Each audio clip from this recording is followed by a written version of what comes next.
আসসালামু আলাইকুম। বহুল প্রতীক্ষার পর বাংলাদেশ পুলিশের যে কনস্টেবল নিয়োগ বিজ্ঞপ্তি সেপ্টেম্বর 2024 সালের জন্য সেটা কিন্তু অলরেডি প্রকাশিত হয়েছে, যেখানে আপনারা বাংলাদেশের সকল জেলা থেকে নারী এবং পুরুষ উভয় প্রার্থী যারা শুধুমাত্র এসএসসি পাস করেছেন 2.50 পেয়ে তারা কিন্তু আবেদন করতে পারবেন। সো আবেদন করতে কি কি প্রয়োজন পড়বে, কত টাকা খরচ হবে এবং আপনাদের কোন জেলার মাঠ কবে অনুষ্ঠিত হবে, বিশেষ করে এখানে আবেদনের যে বয়সটা আছে সেই বয়সটা আপনারা হিসাব করে কিভাবে আবেদনটি করবেন সবকিছু ভিডিওতে কিন্তু আমি আলোচনা করব। আশা করি আপনারা সম্পূর্ণ ভিডিওটা ধৈর্য সহকারে দেখবেন। আর আপনারা যারা বাংলাদেশ পুলিশের কনস্টেবল নিয়োগের জন্য একটা ভালো প্রস্তুতি নিতে চান লিখিত এবং ভাইভা পরীক্ষার জন্য, দেখতেই পাচ্ছেন আমার কাছে বাংলাদেশ পুলিশের কনস্টেবল নিয়োগের জন্য চূড়ান্ত সাজেশন আছে উত্তর সহ লিখিত ভাইভা পরীক্ষার জন্য। এই সাজেশনটার মূল্য হচ্ছে মাত্র 100 টাকা। স্ক্রিনে দেখেন যে নাম্বারটা দেখতে পাচ্ছেন, এই নাম্বারে মূলত বিকাশ এবং নগদ খোলা আছে। এটা একটা পার্সোনাল নাম্বার। আপনারা জাস্ট এই নাম্বারে 100 টাকা সেন্ড মানি করে ওই নাম্বারে হোয়াটসঅ্যাপে আমাকে মেসেজ দিয়ে বললেই হবে যে ভাইয়া আমি এই নাম্বার থেকে টাকা পেয়েছি, আমাকে সাজেশনটা দেন। আমি সাথে সাথে চূড়ান্ত সাজেশনের পিডিএফ ফাইলটা উত্তর সহ আপনাদের হোয়াটসঅ্যাপ নাম্বারে পাঠিয়ে দেবো। মনে রাখবেন এই বাহিনীর চাকরিগুলোতে শুধু কিন্তু আবেদন করলে হবে না, লিখিত পরীক্ষার জন্য একটা ভালো আপনাকে প্রস্তুতি নিতে হবে। সো আমাদের এই সাজেশনটা খুবই গুরুত্বপূর্ণ। চলে আসলাম মূল যে নিয়োগ বিজ্ঞপ্তি সেটিতে। তো শুরুতে দেখতে পাচ্ছেন অনলাইনে আবেদন কিন্তু শুরু হবে 1 অক্টোবর 2024 এবং শেষ হবে 15 অক্টোবর 2024। সো মাত্র 15 দিন হাতে সময় পাবেন আবেদন করার জন্য। তো আমরা এখন দেখব আসলে আপনার কী কী শিক্ষাগত যোগ্যতা, আপনার বয়স কত হতে হবে এবং আপনার ওজন সহ অন্যান্য কী কী শারীরিক যোগ্যতা আছে সেগুলো আমরা প্রথমে দেখে নেব। তো প্রথমে আমরা দেখব প্রার্থীর যোগ্যতা। সো যেহেতু এখানে কিন্তু নারী এবং পুরুষ উভয় প্রার্থী আবেদন করতে পারবে, সো সকলের ক্ষেত্রে বয়সটা একই ধরা হয়েছে। এখানে নির্ধারণ করা হয়েছে 18 থেকে 20 বছর। যে সকল প্রার্থীর বয়স 15 অক্টোবর 2024 তারিখ ধরে 18 থেকে 20 বছরের মধ্যে তারা কিন্তু এখানে আবেদন করতে পারবেন। সো বয়সটা কিভাবে হিসাব করবেন সেটাও আমি বলে দিচ্ছি। আপনাদের যাদের জন্ম 15-10-2006 সাল থেকে 15-10-2004 সালের মধ্যে, আমি আবার বলে দিচ্ছি, আপনাদের যাদের জন্ম 15-10-2006 সাল থেকে 15-10-2004 সালের মধ্যে শুধুমাত্র সেই সকল নারী এবং পুরুষ উভয় প্রার্থী কিন্তু এখানে আবেদন করতে পারবে। আর শিক্ষাগত যোগ্যতা নির্ধারণ করা হয়েছে এসএসসি পাস।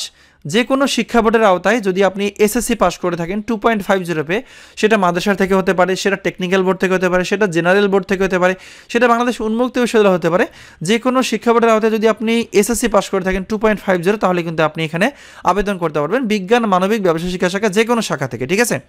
সো এখানে কিন্তু অবশ্যই আপনাকে বাংলাদেশি নাগরিক হতে হবে এবং আপনার বৈবাহিক অবস্থা অবশ্যই অবিবাহিত হতে হবে, মানে বিয়ে হওয়া যাবে না।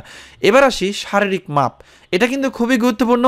এখানে পুরুষ মহিলা ভাগ ভাগ করে দেওয়া আছে। তো প্রথমে উচ্চতা, যারা পুরুষ প্রার্থী থাকবেন তাদের ক্ষেত্রে 5 ফুট 6 ইঞ্চি, যারা মুক্তিযোদ্ধার সন্তান তাদের ক্ষেত্রে 5 ফুট 4 ইঞ্চি লম্বা হলে আবেদন করতে পারবেন। এবং নারী প্রার্থীর ক্ষেত্রে 5 ফুট 4 ইঞ্চি সাধারণ প্রার্থী এবং যারা মুক্তিযোদ্ধার সন্তান তাদের ক্ষেত্রে 5 ফুট 2 ইঞ্চি লম্বা হতে হবে। বুকের মাপ স্বাভাবিক অবস্থায় পুরুষ প্রার্থী হচ্ছে 31 ইঞ্চি এবং স্ফীত অবস্থায় বা বুক ভরা শ্বাস নেওয়া অবস্থায় 33 ইঞ্চি। ঠিক আছে। যারা মুক্তিযোদ্ধার সন্তান তাদের ক্ষেত্রে 30 ইঞ্চি এবং সম্প্রসারিত অবস্থায় 31 ইঞ্চি। মেয়েদেরটা কিন্তু দেয়া নাই। সো মেয়েদের যে কোনো হলেই চলবে। সো ওজনের বিষয়টা কিন্তু এখানে বলে দেওয়া নেই, কারণ যাদের উচ্চতা বেশি আছে তাদের ওজন বেশি হতে পারে। সো এই কারণে এই বিষয়টা এখানে দেওয়া নেই। সো এই ওজন এবং উচ্চতা দিতেই কিন্তু অনেকে ভুল করেন। সো যারা চাচ্ছেন যে ভাইয়া সঠিকভাবে কিভাবে অনলাইনে আবেদন করতে হবে সেটা নিয়ে আপনি একটা ভিডিও তৈরি করেন, তারা অবশ্যই আমাকে কমেন্ট করে জানাবেন। আপনাদের কমেন্টের উপর ডিপেন্ড করতেছে যে আমি ওই ভিডিওটা তৈরি করবো কিনা। যদি বেশি কমেন্ট পড়ে সেক্ষেত্রে আমি ভিডিওটা তৈরি করবো। ঠিক আছে। আপনারা যারা ইউটিউব থেকে এই ভিডিওটা দেখতেছেন তারা অবশ্যই আমাদের রায়হান কবির ইউটিউব চ্যানেলটি সাবস্ক্রাইব করে দেবেন এবং যারা ফেসবুক থেকে দেখতেছেন তারা অবশ্যই আমাদের গভ জব সার্কুলার বিডি এই পেজটাকে ফলো দিয়ে রাখবেন, কারণ এখানে আমরা নিত্য নতুন সরকারি চাকরির আপডেট ভিডিওগুলো তৈরি করি। তো এখন আসি অনলাইনে আবেদনের নিয়মাবলী। সো আপনারা জানেন যে অনলাইনে আবেদন করতে হবে police.teritor.com.bd এই ওয়েবসাইটের মাধ্যমে। সো আবেদন করার পর কিন্তু আপনাকে আবেদন ফি বাবদ এখানে দেখতে পাচ্ছেন প্রাথমিক আবেদনের জন্য 40 টাকা আপনাকে টেলিটক সিমের মাধ্যমে জমা করতে হবে। আর এখানে আবেদন করার সময় 300x300 পেজের ছবি এবং 300x80 পেজের স্বাক্ষরের প্রয়োজন পড়বে। এই সাইজের ছবি ও স্বাক্ষর আপনার হাতে থাকা মোবাইল ফোন দিয়ে আপনি কিভাবে তৈরি করবেন সেটি নিয়েও কিন্তু আমার চ্যানেলে ভিডিও আছে। এই ভিডিও ডেসক্রিপশনটা চেক করে দেখবেন, আমি সেই ভিডিওর লিঙ্কটা দিয়ে দেবো। সো এখানে কিন্তু আবেদনের টাকা জমার যে নিয়মটা, এই 40 টাকা কিভাবে জমা দিতে হবে এই নিয়মটা কিন্তু এখানে দেওয়া আছে, আপনি একটু দেখে নেবেন। সো এখানে টেলিটক সিমের মাধ্যমে টাকা জমা করার পর কিন্তু আপনাকে প্রিলিমিনারি স্ক্যানিং এর জন্য SMS করা হবে। এখানে বলা আছে কি, যাদের আবেদন ফর্মে কোনো ভুল হবে না এবং বুকের মাপ, উচ্চতা, ওজন সব ঠিকঠাক থাকবে তাদেরকে কিন্তু প্রিলিমিনারি স্ক্যানিং মাধ্যমে SMS এর মাধ্যমে জানিয়ে দেওয়া হবে যে তিনি প্রিলিমিনারি স্ক্যানের জন্য নির্বাচিত হয়েছে। তখন তাকে admit card for physical endurance test download করে নিতে হবে 2 কপি। সো এটা নিয়েও আমি পরবর্তীতে ভিডিও তৈরি করব। এরপর কিন্তু আপনার শারীরিক মাপ, কাগজপত্র যাচাই, ফিজিক্যাল এন্ডুরেন্স টেস্ট হবে। সো এরপর লিখিত পরীক্ষা হবে। যারা ফিজিক্যাল এন্ডুরেন্স টেস্টে চান্স পাবেন তারা কিন্তু লিখিত পরীক্ষার জন্য 120 টাকা অনলাইনের মাধ্যমে আপনাকে জমা দিতে হবে। এটা হচ্ছে পরের ধাপ, এটা আমরা পরবর্তীতে জমা করব। এরপর কিন্তু আপনার মনস্তাত্ত্বিক মৌখিক পরীক্ষা হবে, তো এরপর প্রাথমিক নির্বাচন হবে, তারপর স্বাস্থ্য ও পুলিশ ভেরিফিকেশনের জন্য প্রেরণ করা হবে। এগুলো মূলত ধাপ। সো এখন বলে দেবো আসলে মাঠে যাওয়ার সময় আপনাকে কোন কোন কাগজপত্রগুলো সাথে নিয়ে যেতে হবে। বিশেষ করে এখানে বলা আছে যে প্রিলিমিনারি স্ক্যানিংয়ের মাধ্যমে বাছাইকৃত যোগ্য প্রার্থী থেকে শারীরিক মাপ, কাগজপত্র যাচাই, ফিজিক্যাল এন্ডুরেন্স টেস্টের অংশগ্রহণের জন্য নিম্নলিখিত কাগজপত্র সহ নিজ জেলার স্থায়ী বাসিন্দার সপক্ষে এখানে আপনাকে আপনার যে জেলা পুলিশ আছে সেখানে কিন্তু যেতে হবে। বন্ধুরা, এছাড়াও কিন্তু বর্তমানে বাংলাদেশ নৌবাহিনী নাবিক ও ইমিগ্রেসির আবেদন চলমান আছে, যা কিনা চলবে আগামী মাসের 15 তারিখ পর্যন্ত। সেখানে 460টি পদের বিশাল নিয়োগ বিজ্ঞপ্তি প্রকাশিত হয়েছে, যেখানে আপনারা অষ্টম এসএসসি পাশে বাংলাদেশের সকল জেলা থেকে শুধুমাত্র পুরুষ প্রার্থীরা আবেদন করতে পারবেন। তো সময়টা হাতে অনেক কম, যারা এখন আবেদন করেন নাই দ্রুত গতিতে আবেদন করে ফেলেন। তো প্রথমে যে বিষয়টা প্রয়োজন পড়বে, admit card for physical endurance test. এটা কিন্তু আপনি যখন প্রিলিমিনারি স্ক্যানিং হয়ে যাবে তখন কিন্তু আপনাকে এসএমএস করা হবে, আপনাকে অনলাইনে ডাউনলোড করে নিতে হবে। এরপর শিক্ষাগত যোগ্যতা সনদপত্র।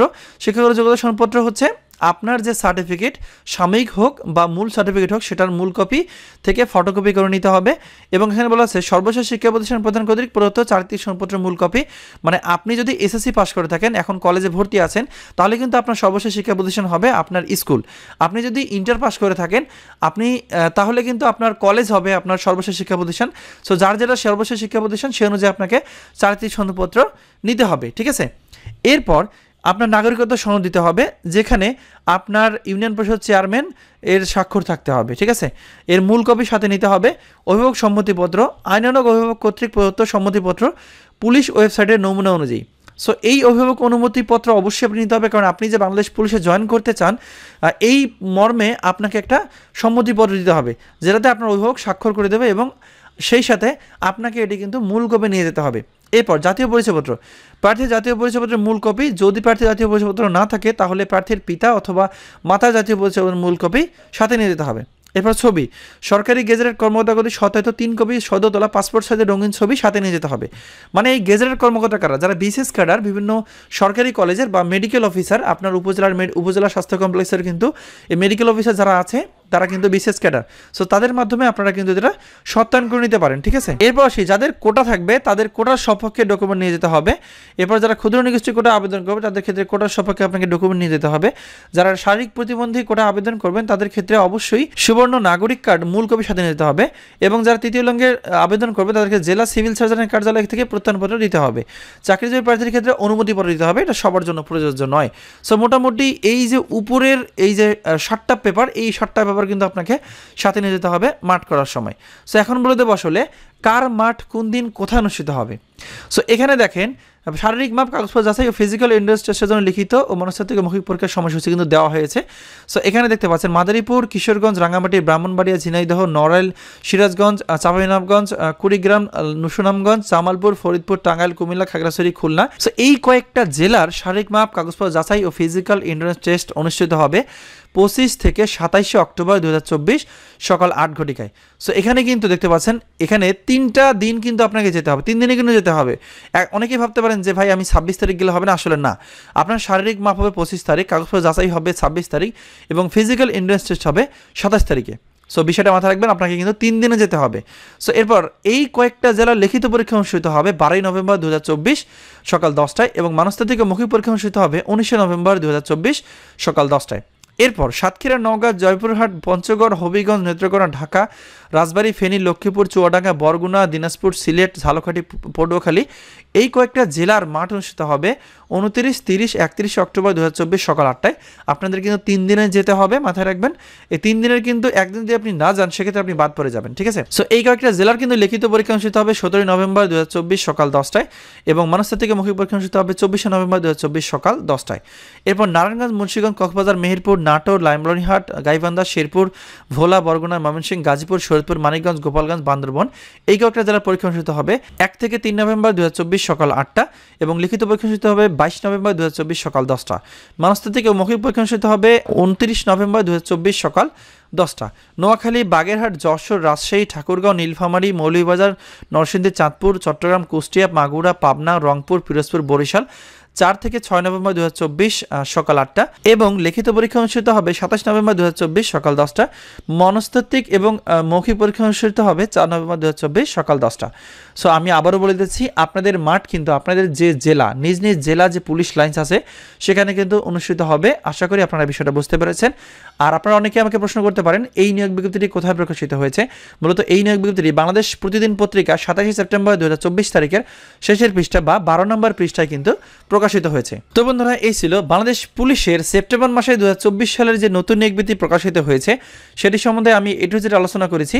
এরপরেও যদি কারো কোনো প্রশ্ন থাকে তাহলে অবশ্যই ভিডিওতে কমেন্ট করে জানাবেন। আর যদি আপনাদের জেলাভিত্তিক শূন্যপদের সংখ্যা প্রয়োজন পড়ে তাহলে অবশ্যই সেই বিষয়টাও জানানোর চেষ্টা করবেন। আমি পরবর্তীতে আলাদা একটা ভিডিও তৈরি করার চেষ্টা করব। ধন্যবাদ সবাইকে। আজকের ভিডিওটা এ পর্যন্তই। ভালো থাকবেন সবাই। আসসালামু আলাইকুম।